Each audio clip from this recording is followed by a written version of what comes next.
What's up, everybody, and welcome back to another episode of Life's a Garden. It's finally happened. I did it. The day has come. I have officially joined the League of Bald Gentlemen. It's something I've been talking about for a long time. I told myself by the time I was 30... I was going to go ahead and just start shaving the head clean, and I couldn't even make it to 30. But my mom bought me this awesome head shaver, and the time is now. I tried doing the short hair, the one clip, and even still, it just does not look good. So, I finally made the decision, joined by an illustrious group of men, some of my all-time heroes, David Draymond from Disturbed, Maynard James Keenan from Tool, Stone Cold Steve Austin, and of course, Joe Rogan. So I line up next to an illustrious group of men with no hair. Had to wait for the beard to grow back before I fully went the shaved head route, but the day has come, and I mean, you're not even going to know the difference anyway. I always wear a hat. So it's a cleaner look. It looks way better. I still got the beard.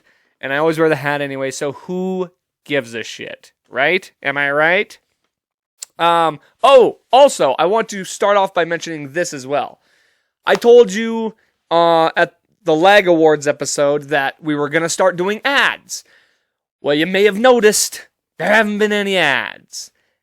As it turns out, there are some parameters that go along with getting ads.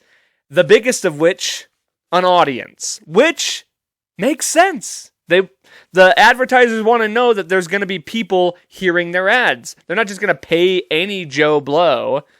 So you all know what that means.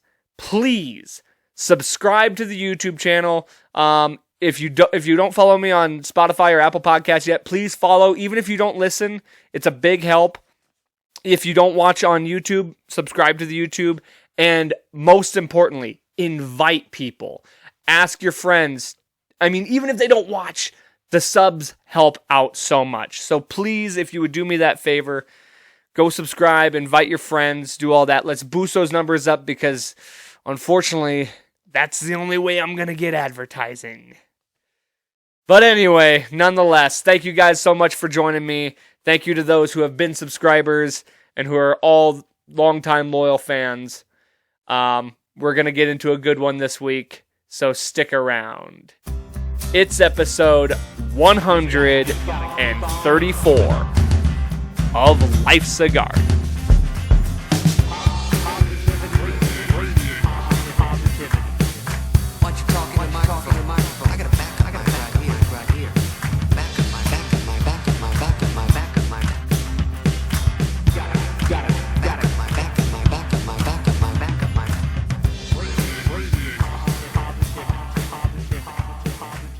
Yeah! Cheers, everybody. Back to a fresh, brand new episode. Let me go ahead and just kick off this one by sending out thanks to everybody who came out and supported the band this past weekend down at Craft Local. Great turnout, man. It was everything I could have wanted and more. Huge thank you to all the bands, all the awesome bands we got to play with. My Last Dime, Juniper Black, and Pressure Knot. If you haven't heard any of those guys, go check out their pages. Follow all of them. All of them crushed. It was a great night of music. Of course, thank you to Craft Local for putting the show on. Thank you to Stephanie for booking the show. Thank you to Sean for running sound. Thanks to Dwayne for overseeing all of it. Yeah, dude, we love playing down at Craft. It was a great show. I thought we did a good job out there. I mean, I know for a fact the energy was high because we haven't played in almost 5 months, I think. It's easily been 5 months. So, needless to say, my neck and my back, my pussy and my crack, my neck and my back were both completely shot after the show. 2 days after, I was just like a cripple. I could hardly turn my neck. I went hard. I made sure of it because it had to put on had to put on a show, had to put on a performance. And so thank you to everybody who came out and supported. Little story for you on this one. So during we headlined the show, we were privileged enough to be able to headline this one. Right before us was Pressure Knot, and they had a big old crowd. You know, they had some people that were clearly, you know, there just for them, which is, you know, that's cool. Everybody has them. And so I'm sitting down with my family, my cousin Forrest and my cousin, his wife and his son Noah. They all came from Livingston to come check us out, which was awesome, by the way. So thank you to those guys for traveling to come check us out. But I was sitting down at the table talking to them, and Pressure Knot's up there playing, and they're heavy, man. They put on a show. Mike, one of the all-time legends of Billings music. All those guys fucking kill. I love Pressure Knot. They're easily one of my favorite local bands. And I love playing with those guys. All those guys are super cool. Anyway, so they're up there jamming, doing their thing. They got a big old crowd up front. Now, Kraft isn't exactly made for moshing. It's not quite that kind of vibe in there, or it's not really set up for that. But of course, you get heavy music. That brings out the moshers. So people up there, they're bumping into each other. They're moshing, you know, kind of a small mosh, whatever. And all of a sudden, I look up, and this scrawny little meth heady looking dude is like picking a fight with the biggest motherfucker in the pit. I know the cat just from seeing him at concerts. He goes to like a ton of local concerts and metal shows. He's a big metalhead, but he's a fucking gorilla of a man, okay? And if you looked up meth head in the dictionary, you would see a picture of this other dude, right? Long hair, greasy looking motherfucker. And he's like clearly going at this guy. I don't know what happened prior to this, what provoked him to do so. But the sound guy went up and was like, hey, cut it the fuck out. Let's have a good time. His lady was all like trying to push him back. And I missed this part, but apparently he wasn't letting up. He kept poking the bear. And the bear bit back. This was your textbook definition of fuck around and find out. Homeboy grabs meth head and straight up headbutts him in the nose. Just spills blood everywhere. I missed all that. I didn't see any of that. They threw his ass out. And the only reason I knew about this was I was going out to grab Drew, our guitar player, who was on the couple episodes ago. Go check that one out. And I was like, hey, somebody wants to take a picture with all of us. And Drew comes out. He's got a bunch of blood on his hand. He's like, oh, I just got to go wipe this blood off my hand. I was like, fuck, dude, what happened? So he runs, wipes some blood. I go to the bar to get him a Band-Aid, thinking he cut himself on a bottle or who knows, something outside because he was on the patio. And I go up to him, hand him a Band-Aid. He goes, oh, no, that wasn't my blood. That was some crazy dude who was spilling blood out of his nose trying to get back in. And so Drew, like, kept him out. So that was a very interesting part of the show. So if you're ever at a metal show and there's a big guy, hey, don't fuck with them, right? Like, that seems like common knowledge. So that was a fun story from the night. But overall, then we went on. Had a good show. A lot of people there for us. Had a lot of people repping the merch, which, by the way, I know y'all noticed this. Brand new Cutthroat t-shirts right here. And they are available for purchase through any member of the band. You can message the band page. Hit us up. We will hand deliver them to you. You can come pick them up. Whatever it may be. I mean, we won't hand deliver them if you live out of state. We can ship stuff. So, regardless. Buy the new merch. Thank you to Jared Ewan, who's been on the show many a times, for designing this this shirt.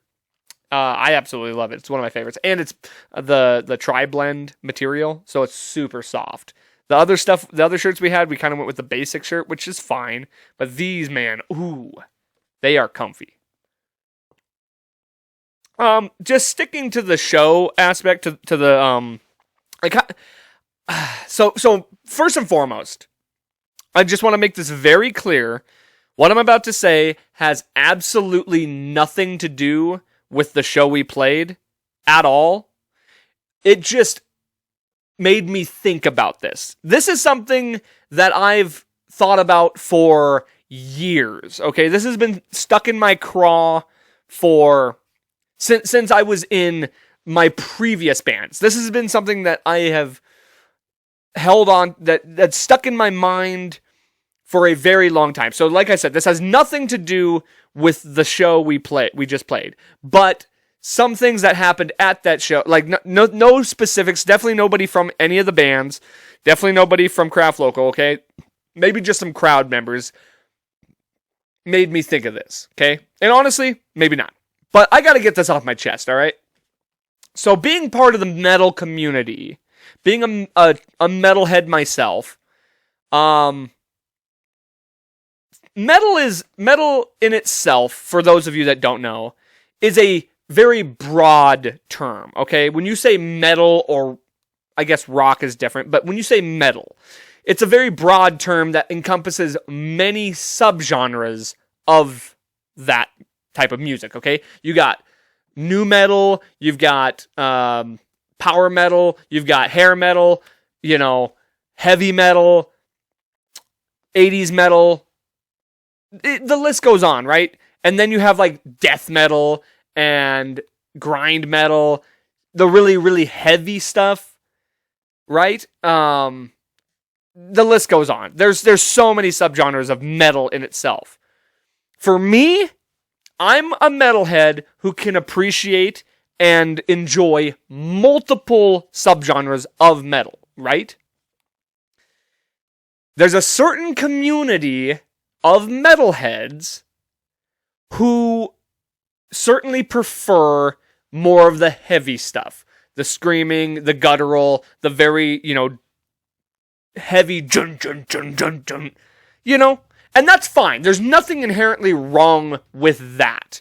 I get it. I get people who only like, alternative rock or classic rock and don't even fuck with metal at all, People who won't experiment or like broaden their horizons. That's fine in and of itself. Now, do I think pretty much everybody should open themselves up to more genres of music? Yes. Nonetheless, you can enjoy what you enjoy, and there's nothing inherently wrong with that. However, and I think mostly this comes to me from other musicians, and like I said, none of which I played with. I want to make that very clear. But in the past, I have experienced local musicians who play heavy music and like to shit on anything that isn't that. I also know metal fans who do the same. Like, if you're not just the heaviest of the heavy or a specific type of heavy, then it's like, then you're trash, essentially. They look at you like you're just dog shit. And like, we've been called bro metal. We've been called what the hell? Like whatever people call Nickelback. I can't think of the term. Anyway, we've been compared to bands like Nickelback or, whatever. And that's fine. People can have their opinion. It doesn't really bother me that much. But when it comes from your peers, your metal peers, and it's like, it's these metal purists or these loyalists. And I think it's just because I'm a metalhead too, and I can enjoy heavy shit as well as like, Shinedown and Three Doors Down and bands like that. I can equally enjoy them both. I guess I just get annoyed by the fact that certain people, and maybe it was just because the last show we played, there was a lot more heavy stuff, and we certainly do not match up with a lot of that heavy stuff. Maybe it's because, a lot of the fans left Probably because they just came to see Pressure Knot or Juniper Black, and that's fine too. You're here to support your band. Nothing wrong with that. But this is just something that has consistently, I've noticed throughout my life of going to concerts. And I find it short-sighted, at least. At the least, I would never shit on, I would never openly, I'll have my personal opinions about other bands, other music, other genres of music. But I would never openly shit on anybody who has the courage to go up and perform their craft, to express their music. And like I said, this isn't something that happened to us anytime recently, but it has happened in the past. To me, in other bands I've been in. And I guess it just was something I needed to get off my chest, because it is something that is somewhat annoying. When you're this loyalist to a specific, if you're not heavy, then you're a pussy, is essentially how it feels. Like I said, have your opinions, whatever. I just find it to be very ignorant and short-sighted to think that way. And who knows, maybe it's because heavy metal itself has been very demonized and very looked down upon, that the metal loyalists feel they need to project that back at everyone else who they deem as someone who looks down on them. Who knows? I enjoy all of it. I have liked, there's certain subgenres of metal that I'm not a fan of, but I still respect it. I still respect the craft. And I guess for me, when other musicians look down upon what you do as a peer, it kind of sticks in your craw a little bit. So I kind of just wanted to get that off my chest. Don't be a loyalist. Expand your horizons a little bit. Again, like what you're going to like. That's fine. But there's no need to really shit on anybody else and say that they're lesser than, whatever it is you enjoy. Same with people who don't like metal. There's no need to stick your nose up at heavy metal and be like, oh, we're better than that for whatever reason. It goes both ways. It really does. So don't be a purist, don't be a metalist, or a metalist. Don't be a loyalist to whatever music you like and stick your nose up at any other kind. That's all I want to say. So, now that that's off my chest, let's turn our attention to the true hard-hitting issues here. Because here on Life's a Garden, we cover the hard-hitting issues. Taco Bell just released their first Taco Bell Cantina in the upper Northwest. In the Pacific Northwest, the first Taco Bell Cantina has opened. Now, if you don't know what the Taco Bell Cantina is, it is essentially just a Taco Bell, but in addition to delicious tacos and burritos and things of that, they also happen to serve alcohol. Now, you might be wondering, where did they open this Taco Bell Cantina? Was it Seattle? Was it Portland? Was it Boise? Hell, was it Bozeman? You would be dead wrong. They opened the first Taco Bell Cantina in the Pacific Northwest in none other than Butte, Montana. Now, like me, you might be scratching your head saying, why on God's earth would they open that in all places as the desolate wasteland that is Butte, Montana? Well, the answer is truly simple, and it didn't take me long to really figure it out. Because why not pick a bigger place, like Billings, like Bozeman, like Missoula? I mean, Bozeman's not even the 5th largest city in, or did I say Billings? Butte. Butte isn't even the 5th largest city in Montana. So why open it there? Well, in order to make a successful Taco Bell Cantina, you gotta sell alcohol. So why not put it where you're gonna definitely be able to do that? Where a place where alcoholics are a dime a dozen. And there is why you put it in Butte, Montana. So congratulations, Butte, on the first ever cantina, the first ever Taco Bell Cantina. Chances are I won't be stopping by because I don't want to get murdered. Yeah, fuck Butte. But speaking of murder, goddamn, we had a hold up. Just there was an active shooter 2 blocks from my house, just a couple days ago, and that was a little bit terrifying. And your boy is 100% getting a gun now. I've talked about it for a long time. I've thought about it for a long time. The fact that I don't have one yet is probably a crime.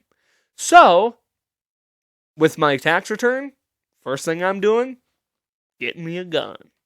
So, we're not dealing with that shit no more. Like, I'm sick of this. Like, I'm sick of being worried about, God, I mean, the guy barricaded himself in somebody's home. He fucking came up on some dude just sitting in his car, opened the door, and capped him right in his fucking head. Like, that's terrifying. That could happen to anybody.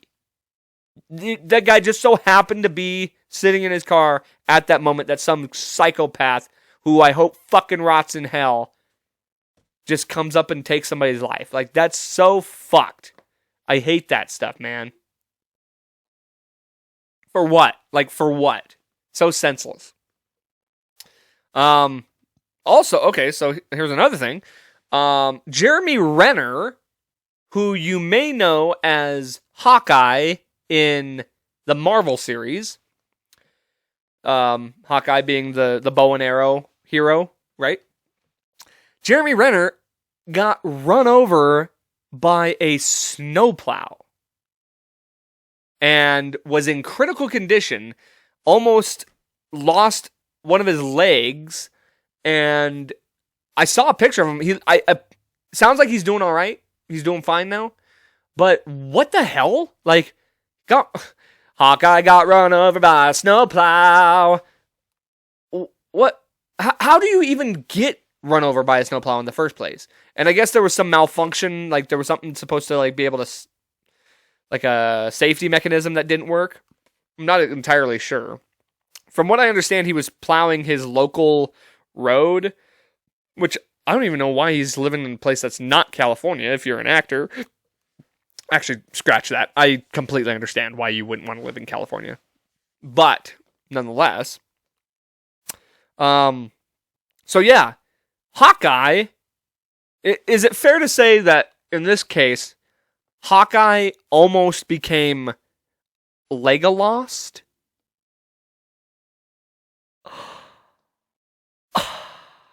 Terrible joke. Absolutely the single worst joke I may have ever told on this podcast. But it had to be done. It had to be done, and I wouldn't have done it unless I knew the guy was going to be okay. But I had to make the joke. It's the stupidest joke ever, but I had to make it. Somebody had to make it. Why not me? Why not me? Get it? You know, because Legolas, he also shoots a bow and arrow. I don't know if he got that. If he picked up on that. NFL playoffs are here. We have finally reached the end of the regular season. First and foremost, let me just start with this. Let me talk some Broncos real quick. I'll keep it kind of brief because I know not everybody's a Broncos fan out there. But at the beginning of the season, I was very excited, very hyped up, thinking that we were going to have a much better season than previous years. We got Russell Wilson. Thought that we got Nathaniel Hackett. Like, I thought all the pieces were going to come together. As it turns out, wasn't quite the case. However, and you know what? Even myself included, everybody else and myself included, were very hard on Russ. We were very vocal about Russ's performance. Why wasn't he being successful? Now, I will add that I did in fact come to Russ's defense saying he was not the only problem. We had a lot of injuries and we had head coaching issues. And you know what? A lot of people wanted to deny that the head coach was as big a problem as people were saying. Well, the last 2 weeks of the Broncos season, where we fired Nathaniel Hackett after a pitiful 50 to 13 loss to the LA Rams on Christmas Day. An absolute pitiful performance. We fired Nathaniel Hackett, and lo and fucking behold, what happens? 2 weeks. We lost the first one to, who was it? The Chiefs? Almost beat them, by the way. Almost beat them. Should have beat them. The Chiefs. Held their own against the Chiefs. Second week, beat the Los Angeles Chargers. Now, why do I, first of all, so these are the 2 weeks that we did not have Nathaniel Hackett. Here's why it's very clear that he was the problem. In 2 weeks, Russell Wilson had his the 2 weeks without Nathaniel Hackett, Russell Wilson has his 2 best games of the season. Scored 3 touchdowns in both games, maybe had a pick in both. One of them I know for sure was not his fault, got tipped. He scrambled, he ran way better than he did all season.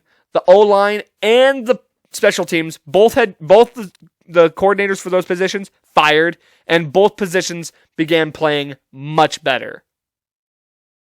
We had turnovers on special teams. We had the O-line protection was much better. It wasn't great, but still better. And the biggest one for me, Albert O, who's a 6'6" tight end, 6'8" tight end maybe, runs a 4.4, nowhere to be found all season, with no explanation as to why he was not playing. Well, he comes back the second Nathaniel Hackett's gone, and immediately scores a touchdown. And that in and of itself is all you need to know about why our season was a bust. Nathaniel Hackett single-handedly fucked our season up. Now you can add injuries to that list, but Jerry Jeudy had an outstanding... The offense performed so well. In the 2 games that we had without Hackett, we averaged probably 28 points.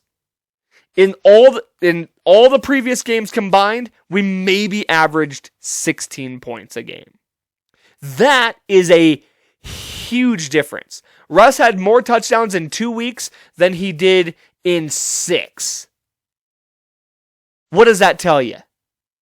That's all you need to know. Nathaniel Hackett was the problem, and now we're on the prowl for our next head coach. It's either going to be Sean Payton or Jim Harbaugh, in my opinion.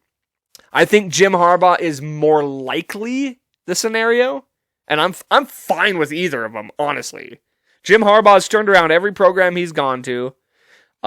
He's used to a mobile quarterback. He builds O-lines. On the other hand, you have Sean Payton, who is a masterclass head coach. Like, the guy knows what he's doing. He's won a Super Bowl. I mean, there's not much more to say about the guy. He's a great head coach. He's proven to be a great head coach, a winning head coach. I'm sure he will employ the right guys in each position to make the team successful. The problem with Sean Payton is got to trade picks, which we don't have a lot of after the Russ trade. So it'll certainly be interesting to see what happens with all that. Now, beyond that, the Broncos season is over, and we move on. On to next year, right? We capped it off with some high notes. We got something we can hang our hat on and maybe be hopeful for in the future. Moving on to the playoffs, though. NFL playoffs have begun. So, also let me see. Oh, I also wanted to mention this. How absolutely delicious is it that Josh McDaniels is blowing up the Raiders organization just like he did the Broncos? It only took him 1 season now. He's getting, just like he got rid of Jay Cutler, Derek Carr is out. They're going to trade Derek Carr. There's talk about them trading Josh Jacobs. They didn't sign Josh Jacobs' 5th-year option. He led the league in rushing this year. And most likely, even if they don't cut him, he's just going to go to free agency and make bank anywhere else. He can go anywhere. And I'm sure he'll leave. He probably will leave. They're talking about trading Darren Waller. They're talking about they're not talking about Devontae Adams, but Devontae Adams is probably going to want to leave because the reason he went to the Raiders was because of Derek Carr. So I can't even tell you how absolutely amazing it is to watch the guy I knew was a terrible head coach, probably one of the worst head coaches Denver's ever seen because of the way he handled so many situations, go to a rival team and do exactly the same. Oh, it's glorious. It's glorious. So anyway, on to the playoffs. Few predictions here, okay? So let's just run through it real quick. Oh, gosh, I keep getting sidetracked. I will give you my predictions, but I also got to talk about this. So first of all, the Damar Hamlin thing, right? With the Buffalo Bills. I was watching that game, and once I saw the replay of him collapsing like that, and then how long it was taking for them to get him off the field, I swore, I even told the whole bar, I was like, we might have a Dale Earnhardt Sr. situation on our hands. This cat might be dead. And sure enough, he did die on the field. He was resuscitated, brought back, and made a full recovery, so awesome for that. Shout out to Damar Hamlin, and obviously the league made the right decision by not continuing that game, especially under those circumstances. However, the handling of just not playing that game, it really put a wrench in a lot of this playoff stuff. Mainly for the fact that all of a sudden, the Kansas City Chiefs get handed a first-round bye. Well, that's kind of fucked up, don't you think? Like, they lost to both the Chiefs, or the Chiefs lost to the Bills and the Bengals, both of which had an opportunity to be the number one seed, had they won that game. and because they didn't decide to do anything with that, the Chiefs just automatically get to be the number one seed with a bye week. Fuck that, because I hate the Chiefs. God, that's so irritating. I'm rooting for the Bills and I'm rooting for the Bengals. Those are my two horses. I don't give a fuck who represents the AFC between those two as long as it's one of them. I mean, honestly, I'll go for the Chargers too. I'll go for the Jaguars. I'll go for the Ravens. I don't give a fuck. Any of them. Any of them. Just not the Chiefs. Now, one thing I do think they need to do, and me and a guy at the bar were talking about this, is actually brilliant. They need to add an 8th team to the playoffs. You can have the top 4 be the division winners, and then the next 4 after that are the best records, like they already do. No bye weeks. Well, yes, there would be a bye week. The week leading up to the playoffs, everybody gets a bye week. There's no football that week. Maybe you can do the Pro Bowl that week, or you could coordinate it where the college football playoffs are that week. Right? So you got something to watch that week.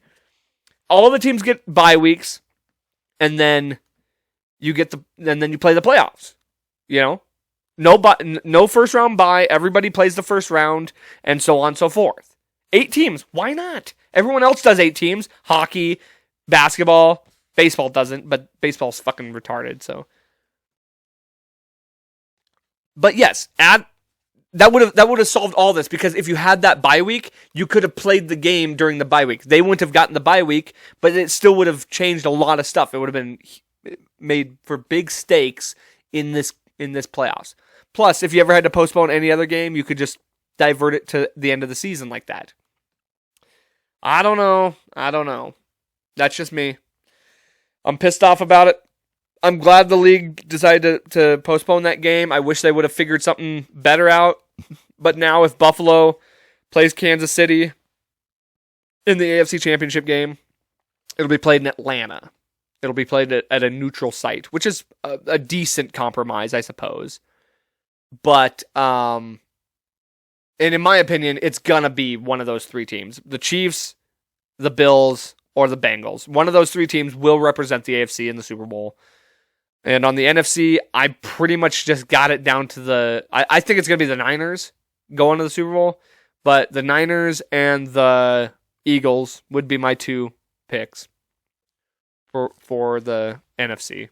But who knows? Anything's possible. The Vikings could easily come in there and make some noise. The Cowboys, you can't ever put out Tom Brady. There's plenty of options. Now, let me finally get to my predictions, okay? So this is going to come out after the playoffs have been played. But I've recorded this beforehand, okay? So here's my predictions as to who is going to win the games, okay? Saturday, who do we got playing? Saturday, well, I'm just going to run through them. So I don't know what days they are, what days people are playing, but we got the Chargers and the Jaguars. I'm going upset alert right here, and I don't think it's much of an upset, to be honest. I got the Jaguars at home. They're on a hot streak. They've won like 5 of their last 6. They're feeling it, and it's always about who's winning now. The Chargers have had an up and down season all year. Brandon Staley is a shit head coach. I got the Jaguars beating the Chargers by like maybe even 10 points, dude. Maybe even 10. Because they're a well-rounded football team, and they're starting to get it figured out. We have the Bengals and the Ravens. I mean, Lamar's not playing. The Bengals just beat the Ravens. It's going to be in Cincinnati again. I'm going for the Bengals. I already told you it's going to be one of those 3 teams in the Super Bowl, and the Bengals are going to advance to the next round. Bills versus Dolphins. I mean, the Bills didn't get the bye week, but they might as well have. They're going to destroy the Dolphins, especially if Damar Hamlin is in the building. They're going to be playing high for him. Bills are going to mollywop the Dolphins. Then on the NFC side, we got the Buccaneers versus the Cowboys. This is a tough one, man. This is a really tough one. This is your Monday night game. You got playoff Tom. They have a lot of potential. It's in Tampa Bay. Tom Brady's never lost to the Cowboys in his career. Cowboys still look good. They've had their problems the last few weeks. How does the run game do? The defense is there. Oh, it's a tough one, man. This is a toss-up, really. It could go either way. I'm going to give the edge to the Cowboys. I think they have enough to get it done, but like I said, it could legitimately go either way. We got, who else? Niners versus, who are the Niners playing? The Seahawks? Niners going to stomp them. I think the Niners are going to stomp the Seahawks. I don't know that's going to be close. Like, it could be close because it's division. Niners defense, man, they're not going to give them an inch.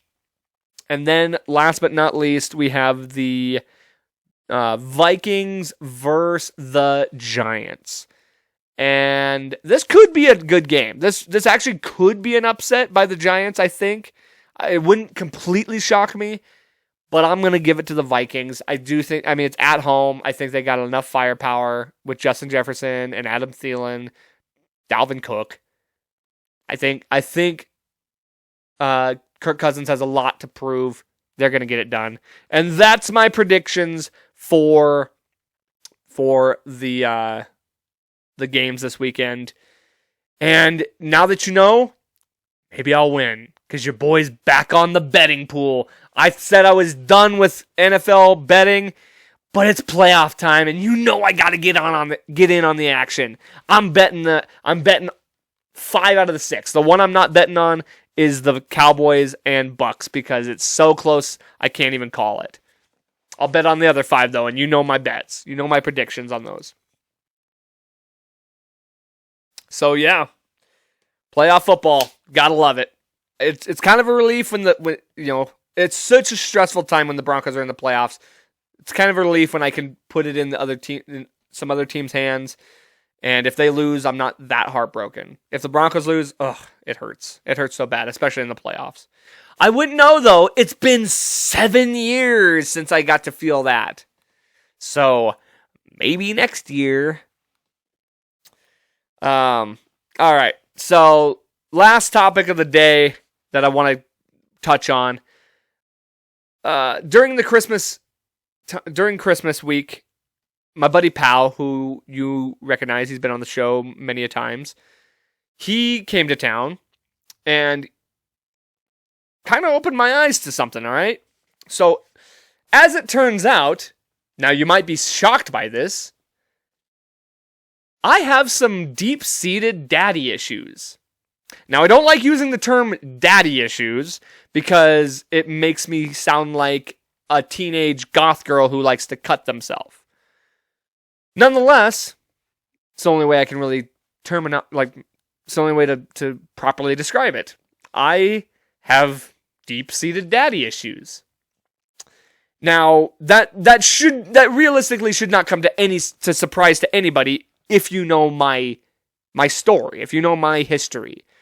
So, as you may know, my dad was not around a lot when I was a kid. He was in jail for much of my childhood and my teenage years, which are both very important for having a father figure in your life. Now, I've mentioned too my Uncle Don, who was in my life, who did teach me valuable life lessons and lessons on how to be a man, how to be strong, things like that. He taught me a lot of amazing lessons, right? My Uncle Don. But, and in retrospect, I recognize the fact that he was a father figure to me. Nonetheless, when you're a kid or when you're, a teenager, you still in your head know, like, you don't look at it that way. You're like, this guy, he's playing the role, right? But he's not my actual dad.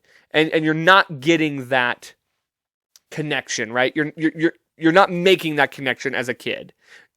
In retrospect, I appreciate everything he did for me, right?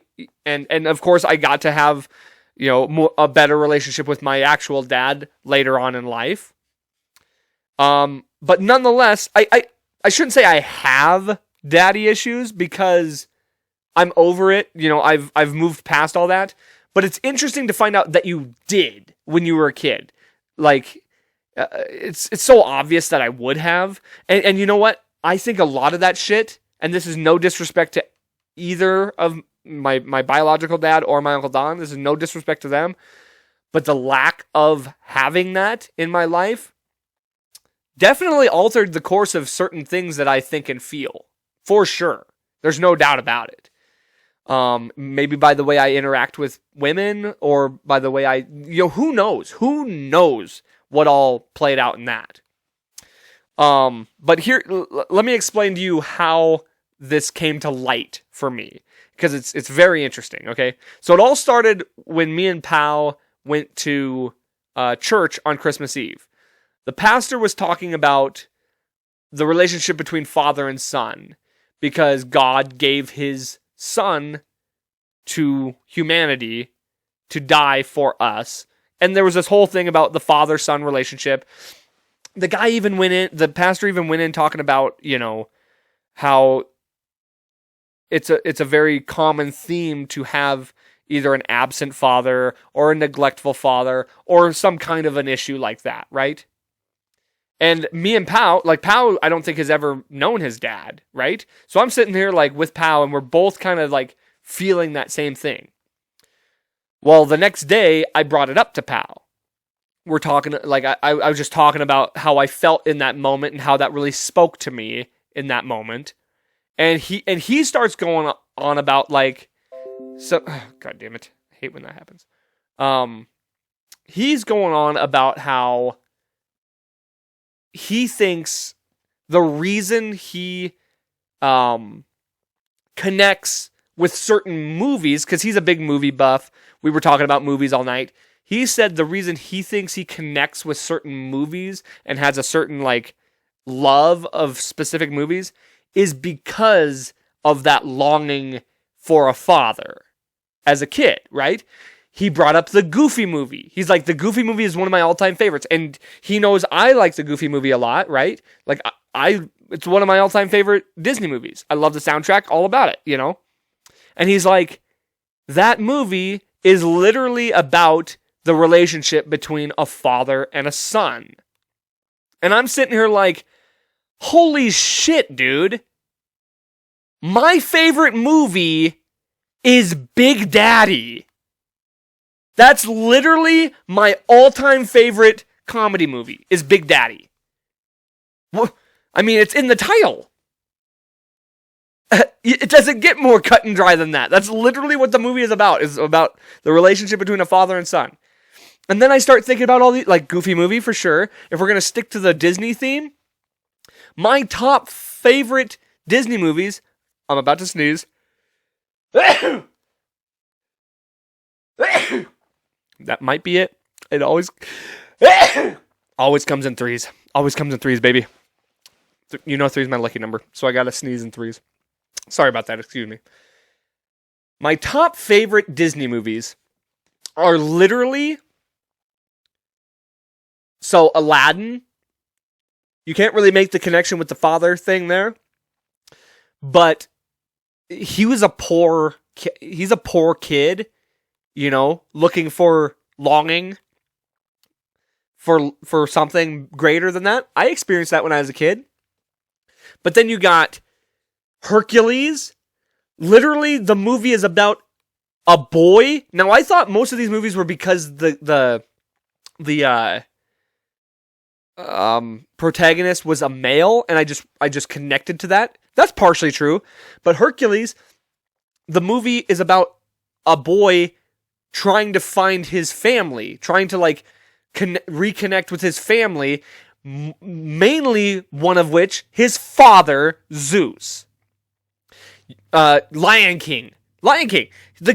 He literally loses his dad as a kid and is trying to like, you know, like there's all these father-son dynamics in these movies that I love as a kid.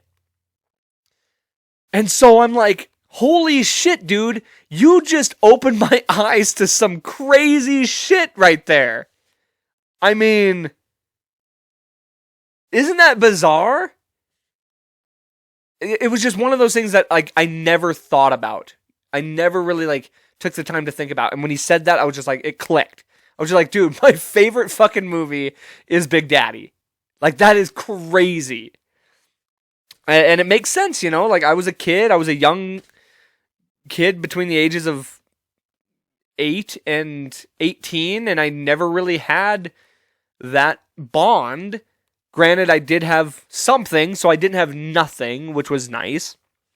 But especially as a young kid, and you know your dad's not there, and you know why he's not there, you feel abandoned, or you feel neglected. And so you find comfort in movies, I guess, you know?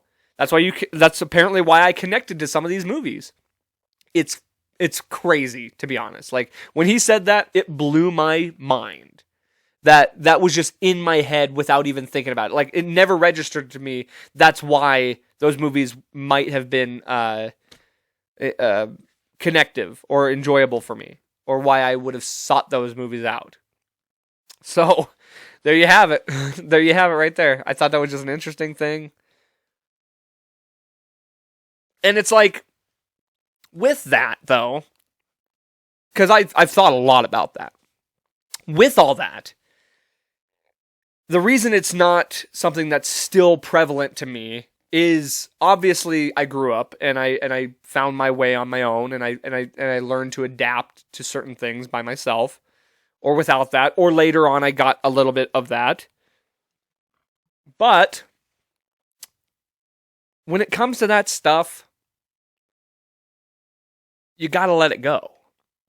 You can't hold on to anger or frustration or resentment.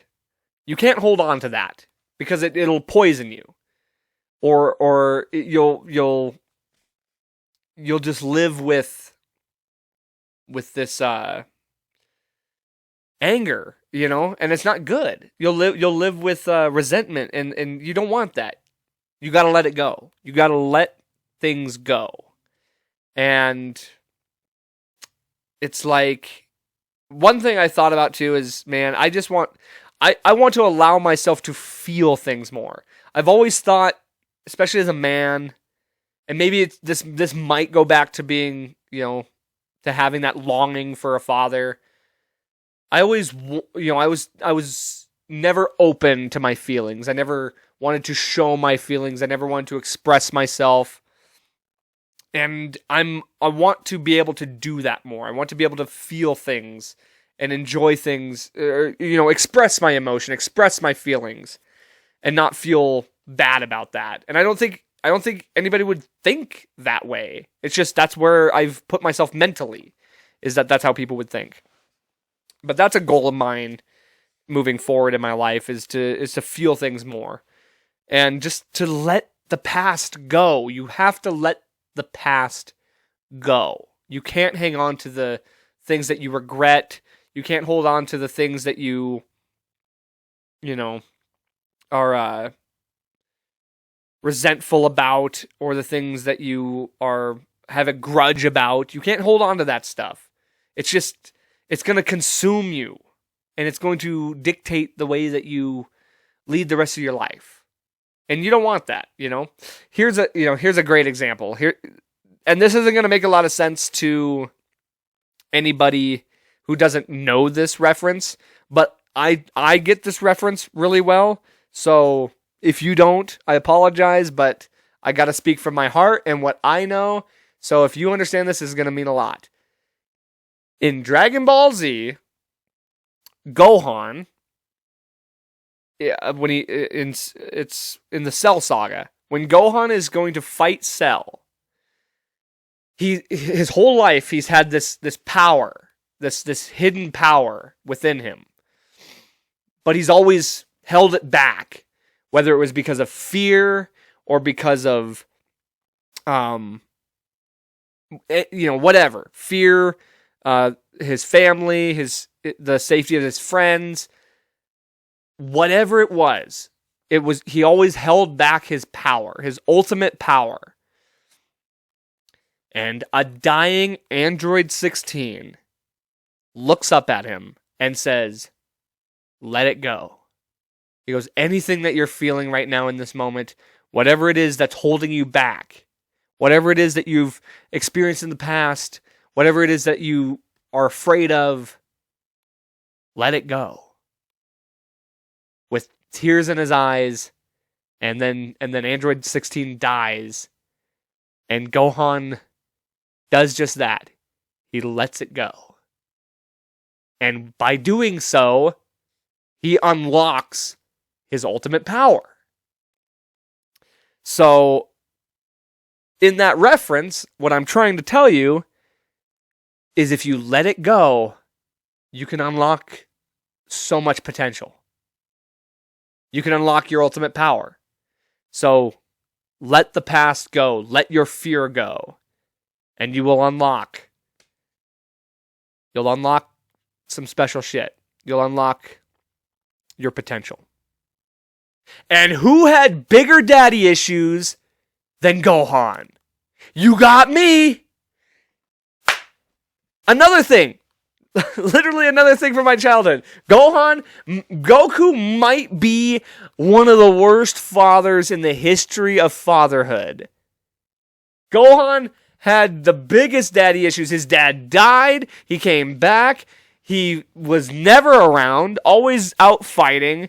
Beat the shit out of him to train him to be stronger. I mean, goddamn. Nobody's had bigger daddy issues. But you know what he did? He let it go and unlocked his ultimate power. Became the strongest in the world at that moment. So, that's my analogy for all this. That's my nerd coming out, my inner nerd.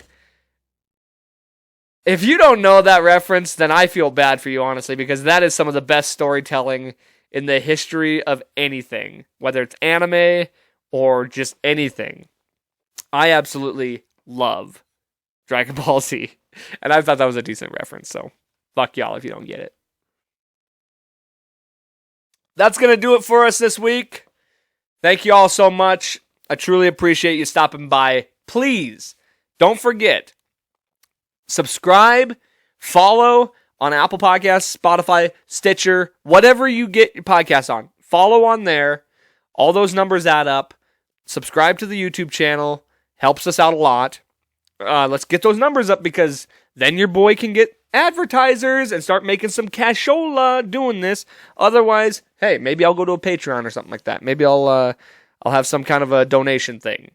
Because, I might just have to. I don't want to do that. I really don't. I feel like I'm taking out of your pockets. I'd rather you just listen to it and have somebody else pay me for it. But we'll see. We got a whole year to go. And I'm not in any rush. I just thought I might get started on it. Turns out there's some roadblocks in the way of doing such a thing. But NFL playoffs, here we go. I'm excited for that. Go Bills, go Bengals. Those are my two horses. I'll go for the Vikings too, and I'll go for the 49ers. How about that? Those are my two NFC teams that I'll root for. And I'll root for the Bills and the Bengals. As I did last year. What else? Don't be a loyalist to your music. Please branch out. Look beyond your horizons. And of course, anything that's holding you back from your past, let it go. And you will feel much, much better. And of course, you know it. The most important thing to remember. Life's a garden. Dig it.